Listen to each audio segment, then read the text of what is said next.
It's almost impossible to not point out the almost eerily similar trajectory and legacy of the two stories.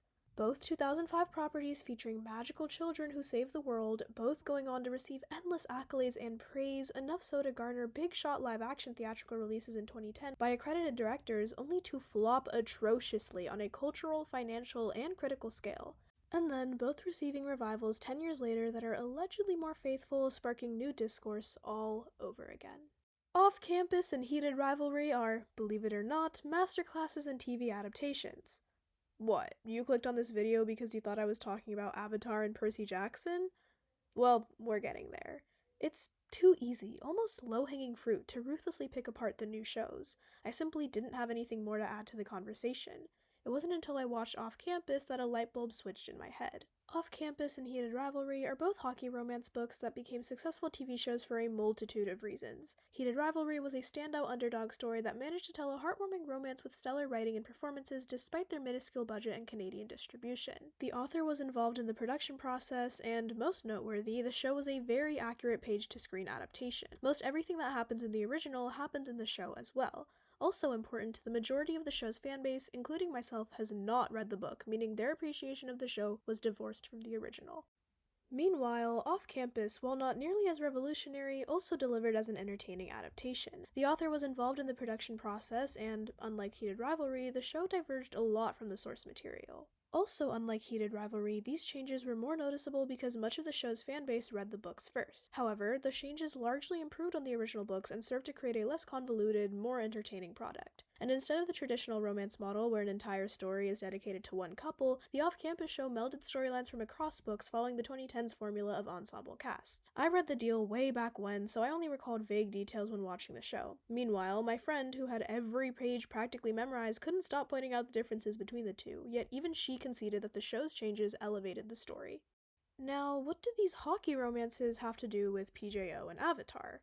Well, I got to thinking, why was it so easy for these writers to make faithful adaptations when it was so hard for these writers? Why were these adaptations so well received when these ones weren't? And then I had to ask, what warrants an adaptation?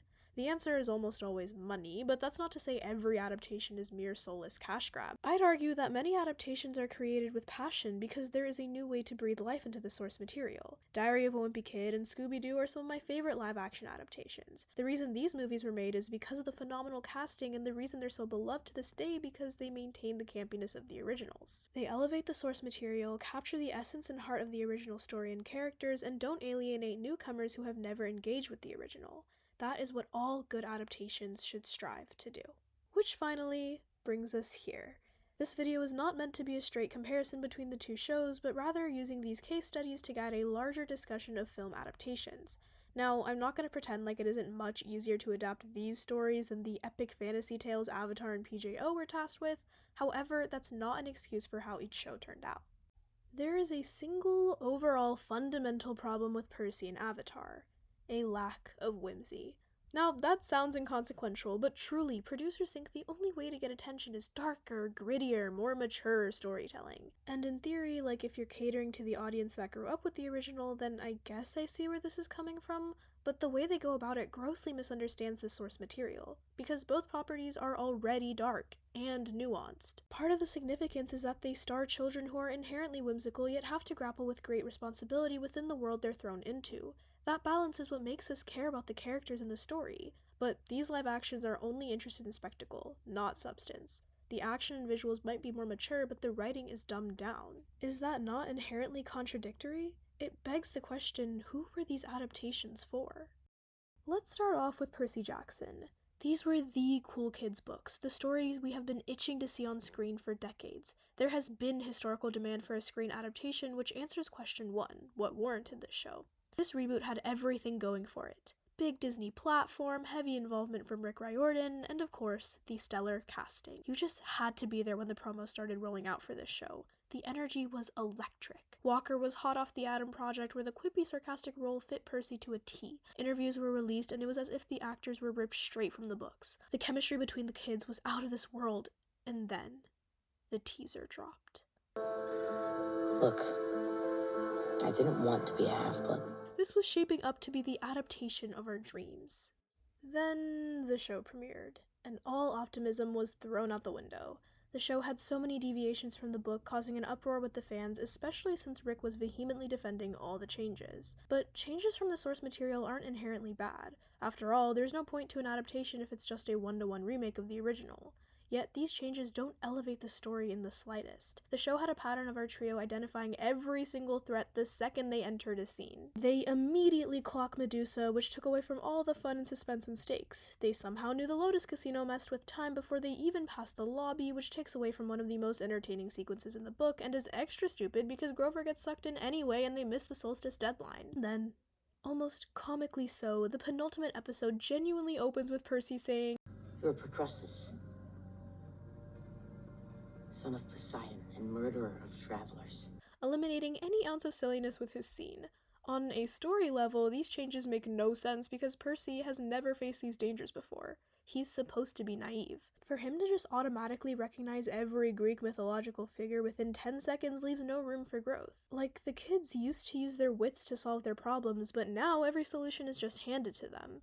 It also creates a boring story, because, yeah, that's another thing. On an entertainment level, these changes remove key whimsy and silliness from the books and are never replaced with anything more interesting. In the show, the Lotus Casino is used to introduce Hermes, which is stupid for a multitude of reasons. First off, switching out a fun sequence of the kids living it up in the casino for a sit-down conversation with Lin-Manuel Miranda is boring. And in a structural sense, learning Luke's backstory before his betrayal and giving so much screen time to his father dulls the plot twist and also contributes to the show's extreme tell instead of show problem. The book manages to communicate Luke's inner complexities in a nuanced way, yet the show beats you in the head with its themes and exposition. We get it. The gods aren't that great, and we shouldn't assume heroes are heroes and villains are villains. The solstice passing eliminated the stakes once again. Percy realizes he has the bolt before he even met Hades, removing even more tension, and Hades is unthreatening as hell, and Percy connects all the dots about Kronos in the most anticlimactic way possible. Then he realizes Luke was the spy before Luke even said anything. Another thing is, why is it so damn cloudy and gray all the time? Like, the story is already dull. Did we need to make the visuals bland too? A lot of times the CGI and sets are kind of dookie, which is crazy because the show has like a $12 million per episode budget. And then don't get me started on the characters.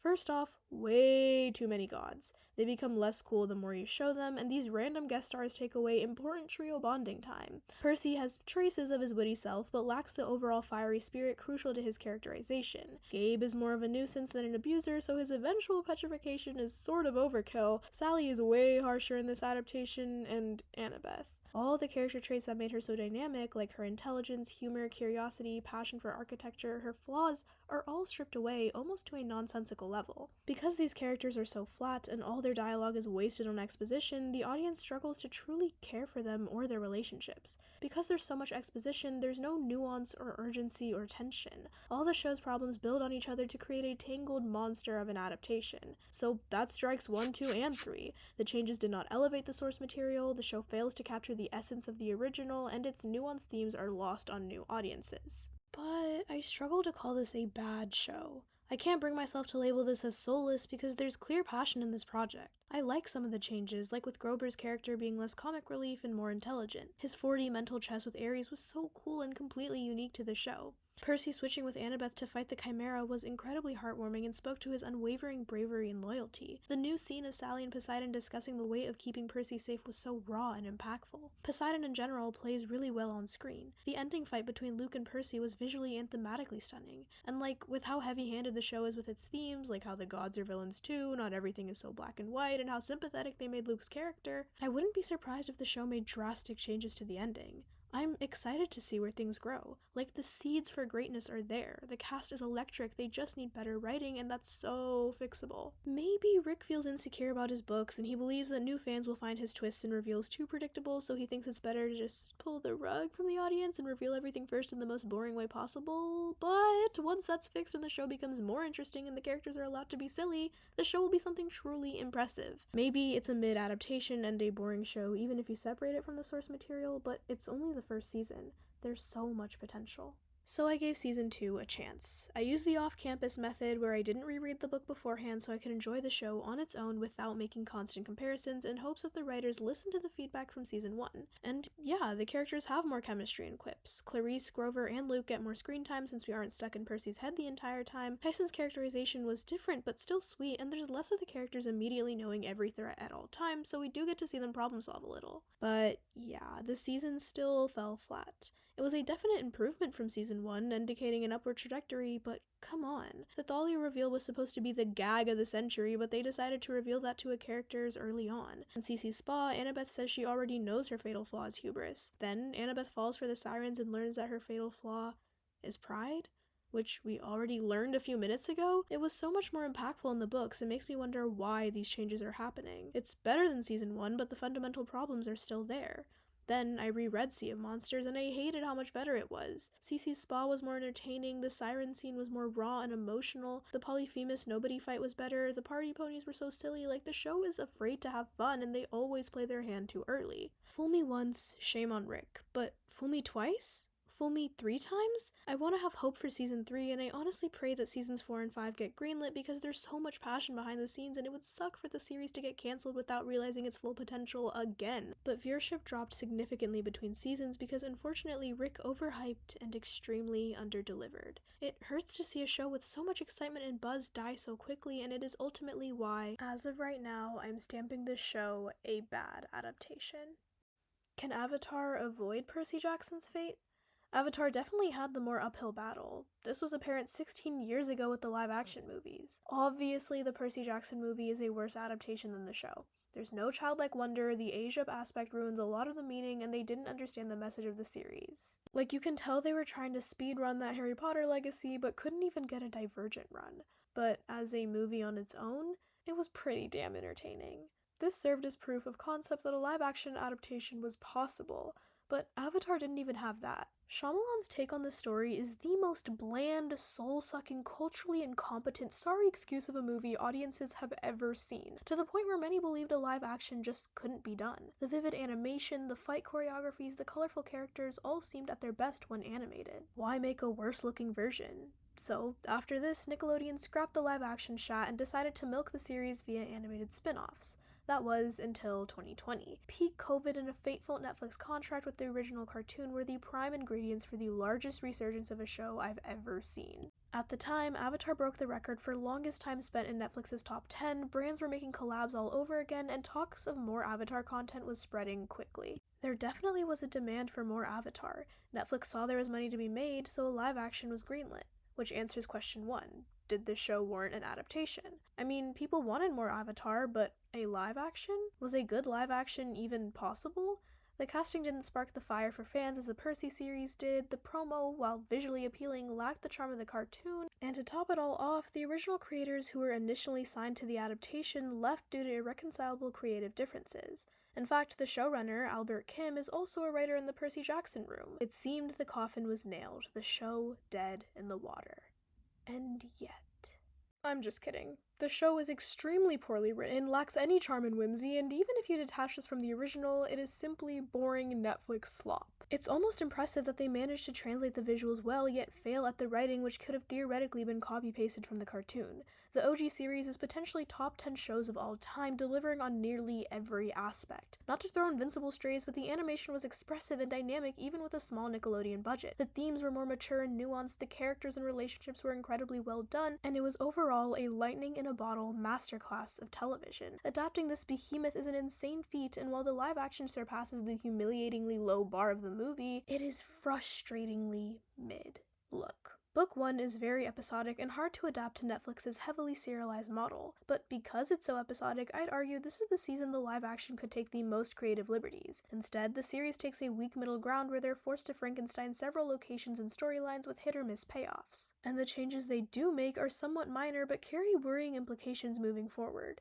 Katara has no personality, she is not the heart of the group, she lacks the ambition and drive of the original, she is, quite frankly, a Mary Sue. I know we've retired that term, but I genuinely don't know how else to describe her. She immediately masters waterbending because her grandma gave her some scroll, and by the time we get to the North Pole, she doesn't even need to train from Pakku. Azula is just a joke. She was the most disciplined, cunning villain that didn't appear until book 2, yet they shoved her here and made her a whiny brat that couldn't be less threatening. The Agni Kai between Zuko and his father grossly misses the mark and undercuts the tragedy of Zuko's character. In the original, Zuko speaks out at a war meeting and is punished with a duel. When he finds out he must duel his father, he immediately surrenders, which extra upsets Fire Lord Ozai and causes Zuko's banishment. This surrender is crucial for his character because it demonstrates what makes Zuko more honorable than Ozai. In the live action, Zuko agrees to fight, but then somehow gains the upper hand and then chooses to hesitate. So don't worry, the outcome is the same, Daddy still banishes him, but the idea of this 14-year-old outbending the most powerful firebender in the nation is absurd for one, and foregoing Zuko's initial surrender in order to have a flashy fight sequence bastardizes his characterization. Aang's arc gets butchered too. In the original, upon finding out he's the Avatar, he gets scared of the responsibility and flies away to escape.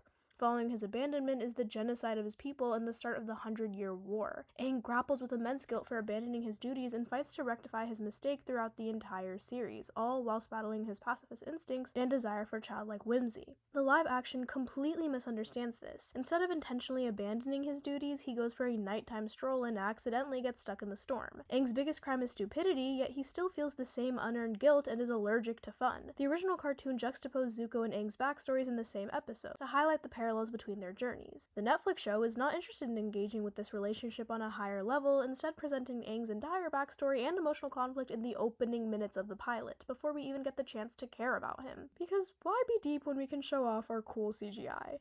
There's also no urgency at all, to the point where I was stressed out. There's no talk of Aang learning waterbending or any overarching plan to defeat the Fire Lord. The show also has an insane exposition problem, worse than the Percy series. This show repeats the same monologues, practices insane telling instead of showing, and wastes all dialogue on communicating information that the audience and the characters already know. This, of course, takes away crucial bonding time from the characters, so by the end of season 1, they feel like co-workers instead of a found family. At every given moment, they choose to split these characters up to give us more boring info dumps instead of having these characters banter and play off each other. Other than Zuko and Iroh's storyline that they handle better, I do not care about a single one of these characters. And that's not to bash the performances or chemistry of the cast, I think they're just given terrible material. The writers don't totally disrespect the original and manage to keep a lot of the same content, but they're afraid to have flawed characters, they sacrifice substance for flashy CGI fight scenes, and it lacks the maturity and nuance of the original due to its heavy reliance on exposition, and for all these reasons, the show lacks personality. This doesn't elevate the source material, capture the essence of the original story, or stand to be engaging to newcomers who have never seen the original. On all accounts, this too is a bad adaptation. Don't get me wrong, I'm happy the show got renewed for seasons 2 and 3, call it blind optimism, but I choose the benefit of the doubt every single time. I'm just a little scared that if the Percy Jackson show, which had everything handed to it on a silver platter, still couldn't have a great season 2, what are the odds that Avatar can? And then, season 2 premiered. Season 2 was nowhere near as bad as season 1. It's not as boring, they don't repeat the same information 20 times. Toph breathes so much more personality into the show that when these two are together on screen, I forget all the other bullshit going on. Aang actually earthbends, Azula's a big step up, they delve into Sokka's UA trauma more, they finally get Katara to do the intro voiceover, like by all accounts, this is a significant improvement. Most of the changes don't inherently bother me. The blending of storylines is fine, although some sacrifices are odd, like why would they go through Serpent's Pass when they still have Appa? Then they cheap out and lose Appa at the very end and only have him missing for a little bit, which doesn't give Aang much room to grow, but he's the worst anyway, so it's whatever. I think the inclusion of the Beifongs making Fire Nation weapons is interesting. I liked seeing Toph in the library and the running proposal joke and that her mom grabs her. I like that Sai's storyline is continued. I'm not opposed to the parallels of the Blue Mask and the Painted Lady, but I don't think the show has the bandwidth to handle mature storytelling. In the original show, everything was purposeful. Here, the plot is clunky, character motivations aren't as clear, and the writing is extremely on the nose and incredibly corny.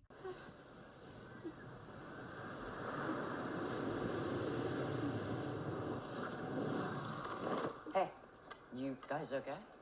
We're going too fast, and it's too high. I'm just a kid. I'm Toph Beifong, and I invented metal bending. The scene where Azula makes Mei and Ty Lee fight each other to the death is so stupid because Azula is a lot more manipulative and intentional with how she controls them. In the cartoon, she pretends to give Ty Lee a choice in joining her even though they both know she can't say no to Azula. But in the live action, We don't have to do this. You know that we do. Fine. it lacks all nuance and demonstrates how the show fails to capture the depth of the original. Half the show is spent on characters saying exactly what they're doing and feeling in case you were scrolling on your phone.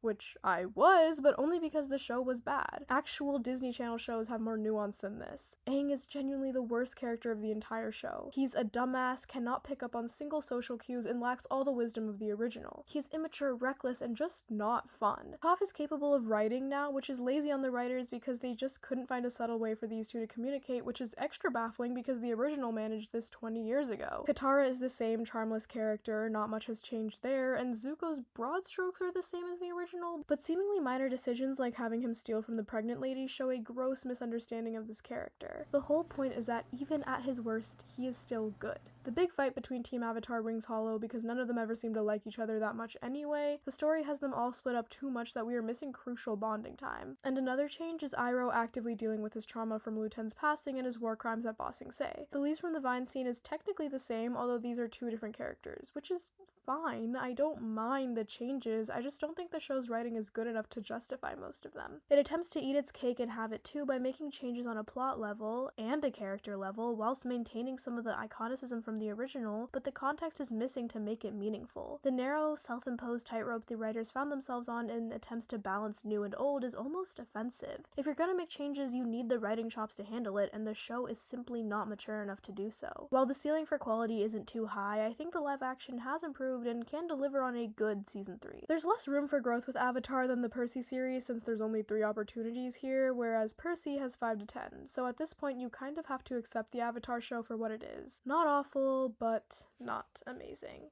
So now for the long-awaited question. Which adaptation was better? Neither. Flip a coin, take your pick. Avatar might keep more of the same details, but it lacks any and all charm from the original and is significantly more childish. Meanwhile, the Percy series makes way more changes but has traces of personality and is defiantly clear in doing its own thing. However, the biggest grievance with both reboots is that they cannot stand on their own. These shows are not all bad, but I cannot understand why someone with no attachment to the originals would ever turn these on. Instead of ushering in a new fan base or catering to the old one, we're left with an unhappy medium. Just some painfully mid cash cows. As we end this video, I would like to open the discussion towards film adaptations as a whole. Adaptations have existed since the beginning of cinema. You can be faithful and follow the original, you can make your changes to fit a new medium, you can be extremely loose and innovative, you can have passion. And yet, when a director has nothing new to say, when there's no demand from audiences, when the end product is a watered-down version of the original, you're just wasting time.